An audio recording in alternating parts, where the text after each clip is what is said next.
बिस्मिल्लाहिर्रहमानिर्रहीम इय्याका नअबुदु व इय्याका नस्तईन। मेरे पाकिस्तानियों, जब तक ये मेरे अल्फाज आप तक पहुंचेंगे मुझे एक नाजायज केस के अंदर बंद कर दिया होगा। इससे एक चीज आप सबको वाज़ेह हो जानी चाहिए कि पाकिस्तान में जो फंडामेंटल राइट्स हैं, जो हमारा आइन हमें हुकूक देता है, जो जमहूरियत है, वो दफन हो चुकी है। और हो सकता है कि इसके बाद मुझे मौका ना मिले आपसे मुखातिब होने का, इसलिए मैं 2-3 बातें आपसे करना चाहता हूं आज। सबसे पहले, पाकिस्तान की जो कौम है वो मुझे 50 साल से जानती है। मैं पब्लिक में 50 साल से हूं। कभी मैंने ना पाकिस्तान के आइन के खिलाफ किया हूं, ना मैंने कभी पाकिस्तान का कानून तोड़ा है।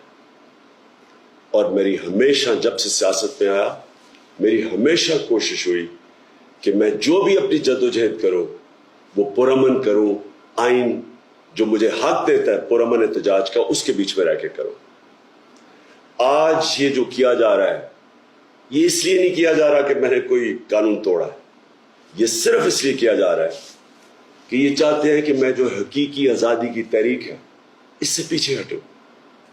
और ये इसलिए किया जा रहा है कि ये करप्ट चोरों का टोला, इंपोर्टेड हुकूमत जो हमारे ऊपर मुसल्लत की गई है, ये चाहते हैं कि मैं उसको कबूल कर लूं। मैं आज आप सबसे अपील कर रहा हूं कि आपको अपने हकूक के लिए, अपनी हकीकी आजादी के लिए सबको निकलना पड़ेगा। कभी भी किसी कौम को प्लेट में आजादी नहीं पकड़ाई जाती। आजादी के लिए जद्दोजहद करनी पड़ती है, जहाद करनी पड़ती है, मेहनत करनी पड़ती है, और वही कौम फिर उसको अल्लाह तोहफा देता है आजादी का। ये वक्त आ गया है कि आप सब अपने हुकूक के लिए निकलें।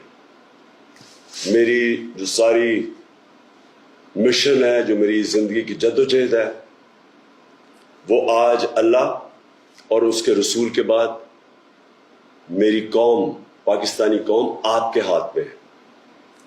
घर बैठने का वक्त चला गया।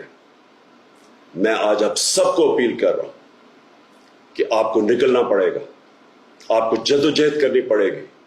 आपको ये जो फैशिस्ट निजाम है, जो ये खौफ तारी कर रहे हैं, ये खौफ के बुत को तोड़ना पड़ेगा। और इंशाअल्लाह तभी हमारा अल्लाह इस मुल्क को हकीकी आजादी देगा। पाकिस्तान जिंदाबाद।